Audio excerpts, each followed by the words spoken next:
راہ زندگی زندگی کے نشیب و فراز میں محبت کے احساس سے تازہ دم ہونے کے لیے پروگرام سنیے راہ زندگی۔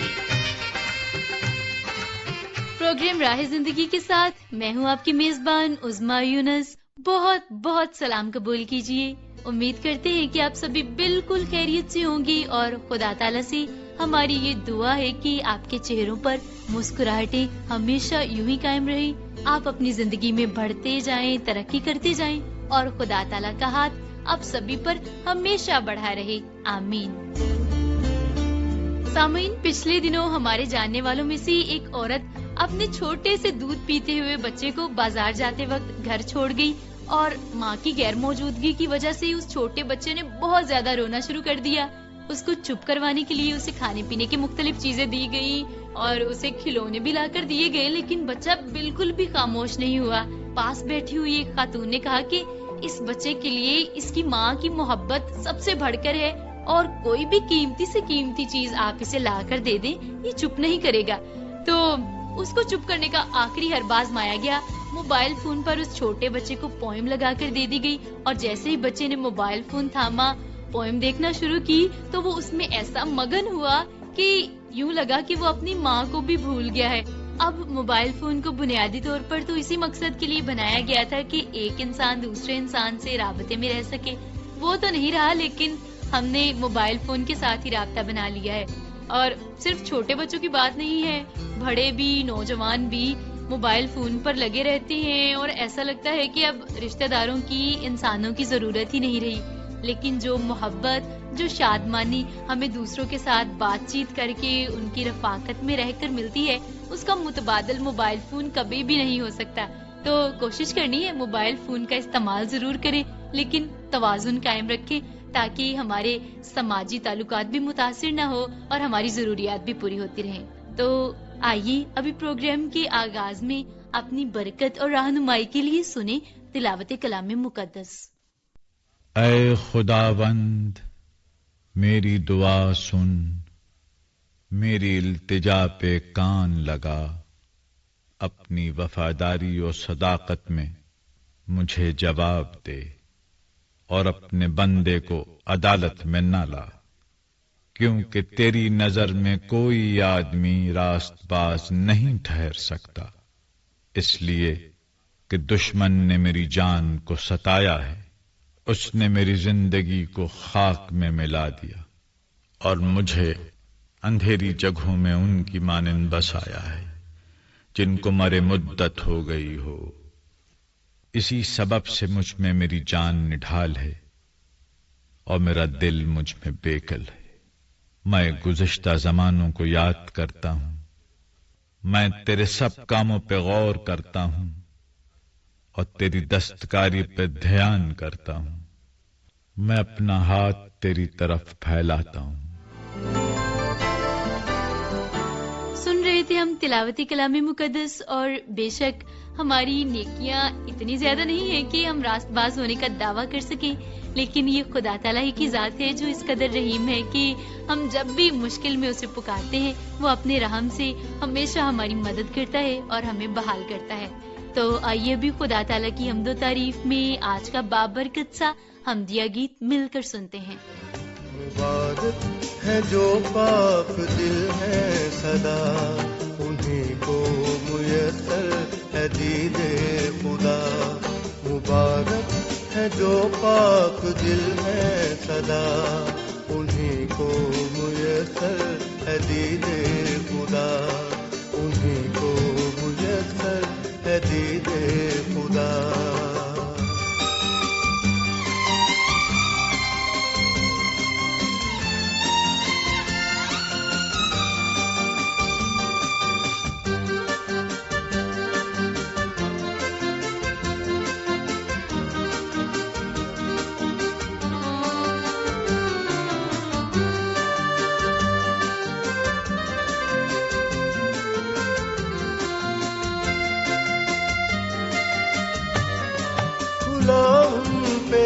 دے خدا بے گمان،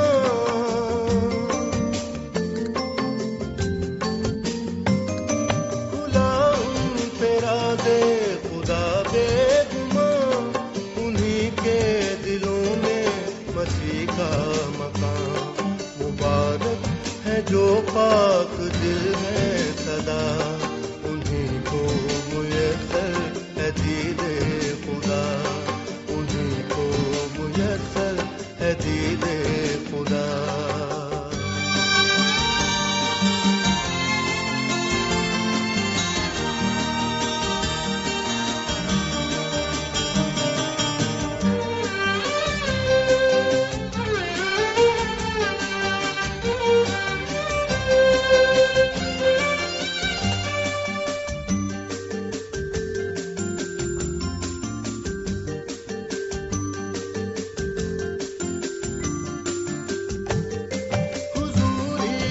طالب ہے ہم میں خدا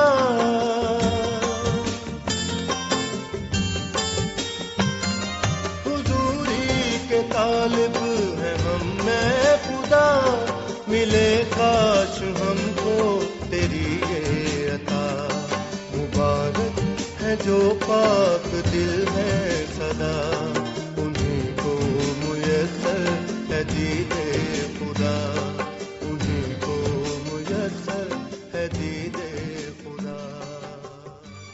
سن لیا ہم نے حمدیہ گیت، اور ابھی آپ فیس بک پر پروگرام راہ زندگی سن کر تبصرہ کر سکتے ہیں، جس کے لیے آئی ڈی ہے PCRM فیصل آباد. یوٹیوب چینل ہے پاکستان کرسچن ریکارڈنگ منسٹریز کے نام سے. اس چینل کو ضرور سبسکرائب کیجیے گا، پروگرام کو لائک کیجیے گا، اور اس کے ساتھ ساتھ ہمیں ہاتھ سے خط لکھ کر بھیجیے گا، جس کے لیے پوسٹل ایڈریس ہے پروگرام راہ زندگی، PO باکس نمبر 117 فیصل آباد پاکستان. ہمیں فون کال اور SMS کرنے کے لیے اور اس کے ساتھ ساتھ واٹس ایپ پر میسج کرنے کے لیے نمبر نوٹ فرما لیجیے 0305 33 77 310. پروگرام راہ زندگی کو فیس بک پر سن کر تبصرہ کرتے ہیں عبدالغفور کیسر صاحب. کہتے ہیں کہ گڈ پروگرام، ہمیشہ عمدہ اور معلوماتی پروگرام. بلال بھٹا صاحب کہتے ہیں سپر پروگرام. غلام سرور بلوچ صاحب کہتے ہیں معلوماتی پروگرام. محمد ارشد ثاقب گوندل صاحب لکھتے ہیں ویری نائس. امجد خان صاحب کہتے ہیں عمدہ اور لاجواب پروگرام. تو فیس بک پر خوبصورت تبصرہ کرنے والے سبھی سامعین کا بہت بہت شکریہ.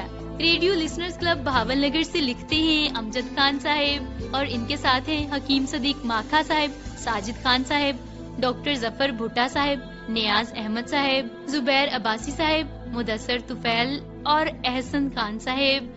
آپ کہتے ہیں کہ پروگرام راہ زندگی جوشوا جی کی آواز میں سنا، ابتدائی گفتگو بہت اچھی لگی، حمدیہ گیت، تلاوت کلام مقدس، قدرت کے کرشمے، حادثات سے بچاؤ اور آخر پہ دعا کا سلسلہ، سبھی کچھ بہت پسند آیا. تو آپ سبھی ساتھیوں کا پروگرام سننے کے لیے اور اپنی رائے لکھ بھیجنے کے لیے بہت بہت شکریہ. سیالکوٹ سے میسج لکھتے ہیں ظفر اقبال صاحب. کہتے ہیں کہ پروگرام راہ زندگی عظمیٰ یونس کی میزبانی میں سنا، بہت ہی سبق آموز لگا، بہت ہی اچھا پروگرام ہے. شکریہ آپ کا ظفر اقبال صاحب. آواز ریڈیو لسنرز کلب چک جھمرا سے منیر اسلم صاحب، سنیل جارج صاحب، رانا قاسم صاحب اور رزین فرحت صاحبہ کا میسج موصول ہوا ہے، جو کہ کہتے ہیں کہ عادل مشتاق کی میزبانی میں پروگرام سنا، ابتدائی گفتگو آپ کو پسند آئی، تلاوت کلام مقدس سے بہت برکت ملی، اور خطوط اور SMS کا سلسلہ بھی آپ کو بہت پسند آیا. تو ہمیں بھی بہت اچھا لگا کہ آپ سبھی ساتھیوں نے پروگرام کو سنا اور پروگرام کو سراہا. آپ کا اس کے لیے بہت بہت شکریہ. اسد مراد صاحب کہتے ہیں کہ عظمیٰ یونس کی میزبانی میں پروگرام سنا، خطوط اور SMS کا سلسلہ، فیس بک کامنٹس اور ڈرامہ چراغیرہ بہت پسند آیا. شکریہ آپ کا اسد مراد صاحب. غلام سرور بلوچ صاحب جو کہ سینئر نائب صدر ہیں بلوچ ریڈیو لسنرز کلب پاک پتن کے، آپ کہتے ہیں کہ میں بالکل خیریت سے ہوں اور پروگرام راہ زندگی پوری توجہ سے سن رہا ہوں، چاہے وہ عظمیٰ یونس صاحبہ کی میزبانی میں ہو، عادل مشتاق صاحب پیش کریں یا پھر ہمارے جگر جوشوا جی. تو سبھی پروگرام بہت اچھے ہوتے ہیں، بہت ہی محنت سے پیش کیے جاتے ہیں. راہ زندگی کی تمام تر ٹیم کو سلوٹ پیش کرتا ہوں اتنے اچھے سے پروگرام پیش کرنے کے لیے. اور خاص طور پر آپ کہتے ہیں کہ جوشوا جی پروگرام کے 30 منٹ کو اس طرح سے استعمال کرتے ہیں کہ ہمارے لیے ایک نایاب خزانہ چھوڑ جاتے ہیں. اور خطوط اور SMS کے سلسلے بھی آپ کہتے ہیں کہ محبتوں میں اضافہ کرتے ہیں. غلام سرور بلوچ صاحب سبھی میزبانوں کی میزبانی میں پروگرام کو بڑی توجہ سے سننے کے لیے اور خوبصورت انداز میں اپنی رائے کا اظہار کرنے کے لیے آپ کا بہت بہت شکریہ۔ خطوط اور SMS کے سلسلے کو سمیٹتے ہوئے پروگرام میں آگے بڑھتے ہیں، سنتے ہیں ڈرامہ چراغ راہ، جس میں آج حضرت یوسف کی زندگی کے حوالے سے قسط نمبر 10 پیش خدمت ہے۔ آئیے مل کر سنتے ہیں۔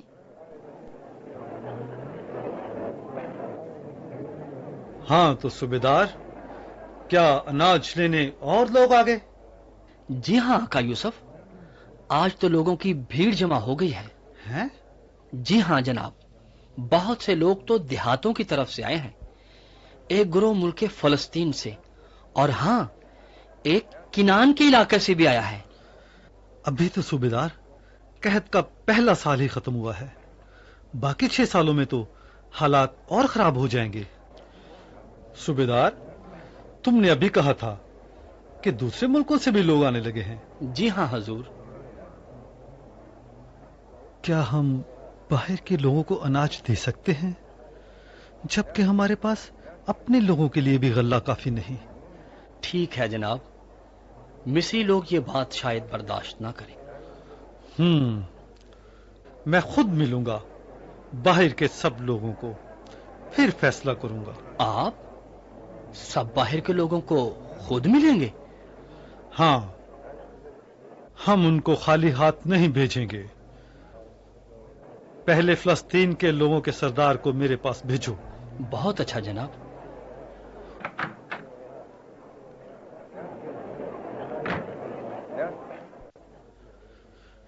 دوسرے ملکوں سے لوگ آ رہے ہیں، قحط دور دور تک پھیل چکا ہے، اور کچھ لوگ کنعان کی طرف سے آئے ہیں۔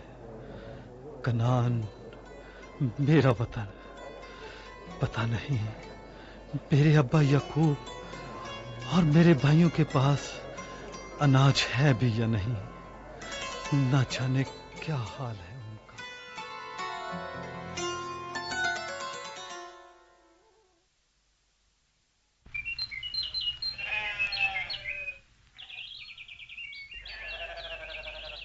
بھائیوں، بھیڑوں نے یہاں پر تو گھاس ختم کر دیا، تمہارا کیا خیال ہے یہودا؟ اب ابا جان یعقوب ہمیں کہاں جانے کے لیے کہیں گے؟ مجھے کیا پتا بھائی روبن، دور دور تک تو گھاس کا نشان نظر نہیں آتا۔ پانی کے چشمے بھی خشک ہو گئے ہیں، درخت کے نیچے بیٹھ کر بات کرتے ہیں، دھوپ بڑی سخت ہے۔ بھائیوں، سب ادھر آ جاؤ۔ روبن سنو، ہمیں کچھ کرنا چاہیے۔ یہودا ٹھیک کہتا ہے، بچے اور عورتیں نکال کر ہم کچھ 60 کے قریب ہیں، اور ہمارے پاس اناج کے صرف 5 بورے رہ گئے ہیں۔ میں نے سنا ہے کہ مصر میں ابھی تک اناج ملتا ہے۔ ہاں ہاں بھائی، لوگ کہہ رہے ہیں مصر؟ لیکن مصر جانا خطرناک نہیں؟ تمہارا مطلب کیا ہے؟ ہم نے اپنے بھائی یوسف کو مصر جانے والے سوداگر کے ہاتھ بیچ دیا، اس لیے؟ ارے بھائی، اس بات کو تو 20 سال ہو گئے ہیں، اگر وہ زندہ بھی ہوا تو کیا، ایک غلام ہی تو ہے۔ یہودا مت کہو کہ ہم نے بیچا، میں تو شامل نہیں تھا۔ میں اور کیا کرتا روبن، کنویں میں تو مرنے سے بہتر تھا، اسے مرنے سے تو بچایا میں نے۔ ٹھیک کہتے ہو تم یہودا، کیا پھر ہمیں جانا چاہیے؟ کیا کریں پھر؟ کئی سال تو اس بات کا کسی کو کیا پتا، کیا کریں، کیا کسی کو پتا چلے، کسی کو پتا۔ ہم خود تو جانتے ہیں، جب سے ہم نے یوسف کا چوغا پھیل کے خون میں بھگو کر جھوٹ بول کر ابا جان یعقوب کو دیا، ہمارے چہروں سے ظاہر ہے کہ ہم نے جرم کیا ہے۔ صبر سے کام لو بھائی روبن، یہ تمہارا خیال ہے، اگر ہم مجرم نظر آتے تو ہمارے ابا جان یعقوب کو پتا چل چکا ہوتا کہ یوسف کو جنگلی جانور نے نہیں مارا۔ لیکن ابھی تک انہیں ہمارا یقین نہیں آیا۔ بھائیو، ہمارے ابا جان یعقوب آ رہے ہیں۔ سلام ابا حضور۔ سلام میرے بیٹو۔ سلام ابا حضور۔ یہ ایک دوسرے کا منہ کیوں دیکھ رہے ہو تم؟ ابا جان، ہم بات کر رہے تھے کہ سارے خاندان کے لیے کھانے پینے کا کیا بندوبست کریں. کیا بحث کر رہے ہو؟ یہاں کنعان میں قحط ہے. ہم نے سب کچھ کر کے دیکھ لیا ہے. مصر میں اناج ہے، جاؤ اور مصر سے خرید کر لاؤ. جی اچھا ابا جان. ہمارا خیال تھا آپ ہمیں وہاں جانے کی اجازت نہیں دیں گے. ہاں ہاں. اور کوئی چارہ نہیں رہ گیا. تم سب جاؤ، وہ زیادہ اناج دیں گے. ہم سب؟ نہیں، بنیامین نہیں جائے گا، ابھی وہ چھوٹا ہے. راحیل کا ایک بیٹا یوسف مر چکا ہے. میں دوسرے کو خطرے میں نہیں ڈال سکتا. یعقوب کے بیٹو، جانے کی تیاری کرو، گدھوں کو دیکھو اور صبح صبح چل پڑو. اب جاؤ، تیاری کرو.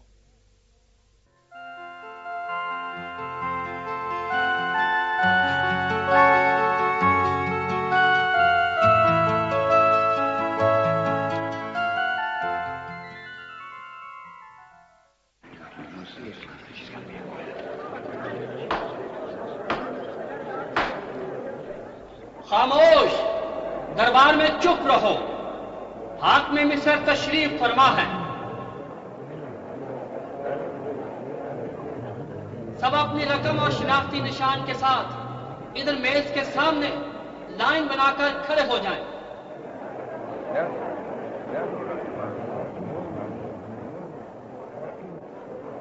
منشی، اناج کے تھیلوں کو کھول دو.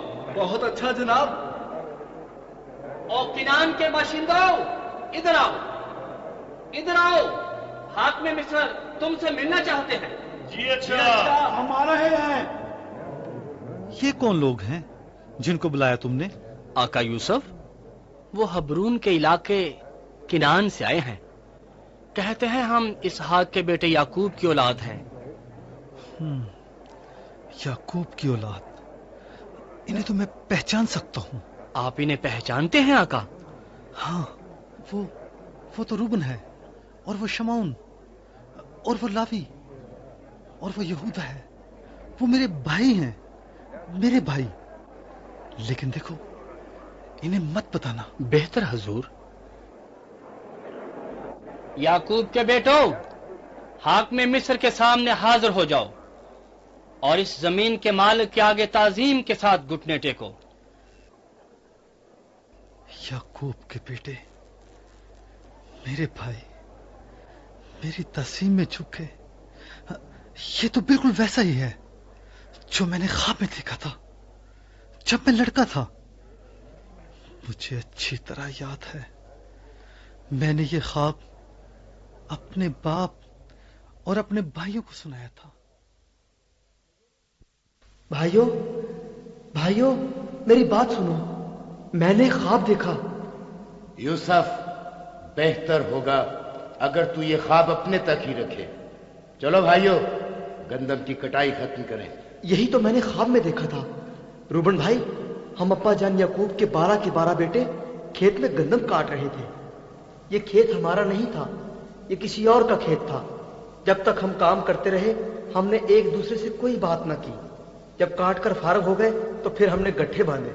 واہ بھائی واہ، واقعی عجیب خواب ہے. حیرانگی کی بات تو اب ہی آئے گی. کیسی حیرانگی؟ ہم 12 کے 12 اپنے اپنے گٹھے باندھ رہے تھے. چھوٹا بنیامین بھی ہمارے ساتھ تھا. ہم نے گٹھے کھیت میں چھوڑے اور چپ چاپ چلے گئے. اور پھر کیا ہوا؟ ہم سب دیکھتے رہے اور پھر میرا گٹھا سیدھا کھڑا ہو گیا. آپ کے گٹھے اس کے گرد آ کر کھڑے ہو گئے اور میرے گٹھے کو سجدہ کرنے لگے.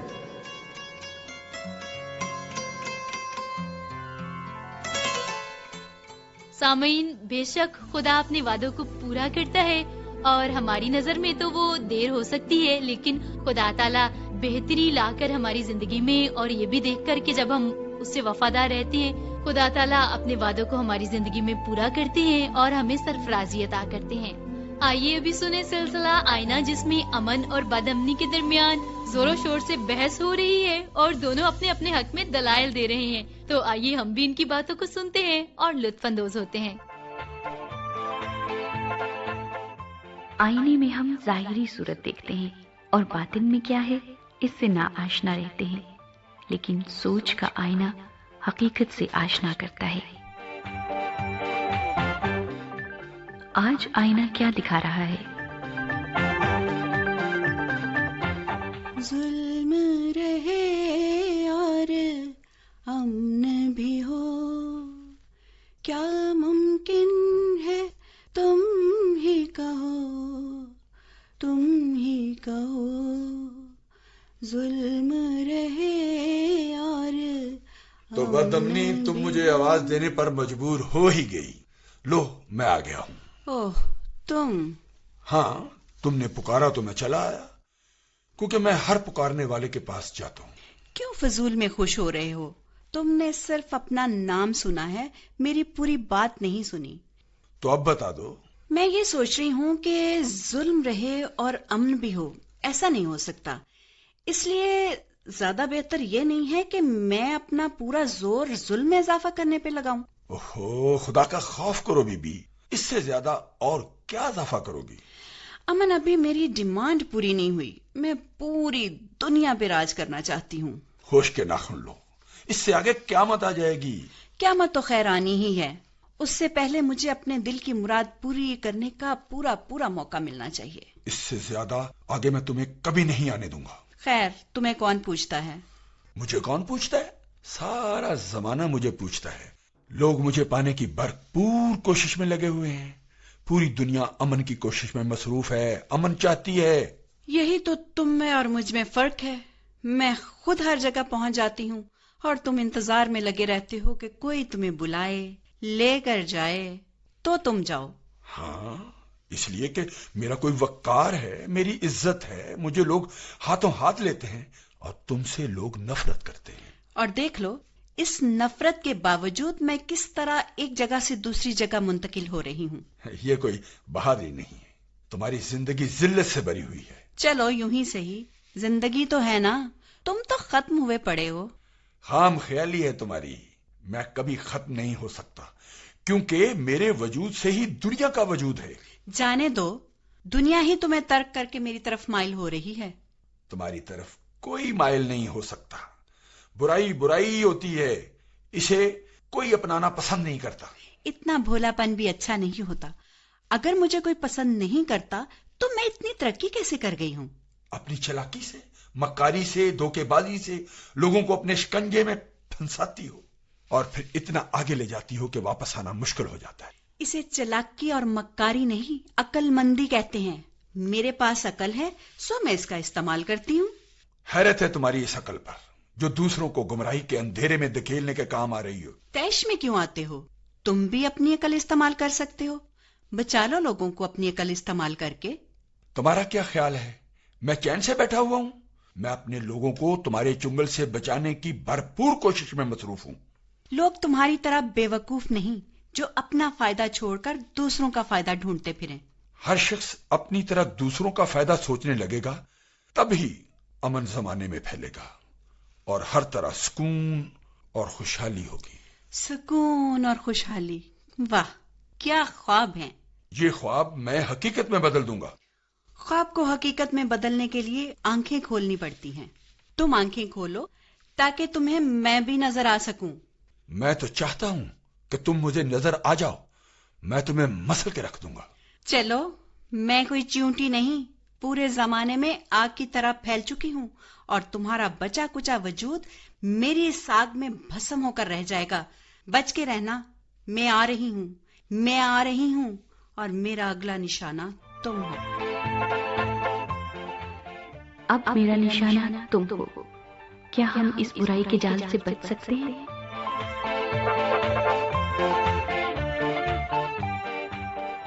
سلسلہ آئینہ سن لیا ہم نے۔ سامعین، آغاز میں ہم بات کر رہے تھے کہ کس طرح سے موبائل فون کو بنایا گیا انسانوں کا دوسرے انسانوں کے ساتھ رابطہ رکھنے کے لیے، چاہے وہ کسی دور ملک میں بیٹھے ہوں، دنیا کے کسی بھی حصے میں ہوں، تو ہمیں اسے استعمال کرنا ہے دوسروں کے ساتھ رابطہ رکھنے کے لیے، نہ کہ یہ کہ ہم صرف موبائل فون ہی کے ساتھ رابطے میں رہ جائیں۔ تو آئیے ابھی اپنا رابطہ خدا تعالیٰ کے ساتھ قائم کرتے ہیں، مل کر اپنے سروں کو خدا تعالیٰ کے حضور دعا میں جھکاتے ہیں۔ خداوند ہم التجا کرتے ہیں اپنے سبھی سامعین کے لیے، انہیں بہت برکت دیجیے، ترقی دیجیے، روحانی طور پر، دنیاوی طور پر۔ خداوند پاک خدا ان کی تمام تر دعاؤں کو قبول کیجیے۔ اس دعا کو ہم مانگ لیتے ہیں خداوند یسوع مسیح ناصری کے نام سے، آمین۔ اسی کے ساتھ آپ کی میزبان عظمیٰ یونس پروگرام ختم کرنے کی اجازت چاہتی ہے۔ امید کرتی ہوں کہ اگلے پروگرام میں پھر سے آپ سے ملاقات ہوگی۔ تب تک کے لیے خدا حافظ۔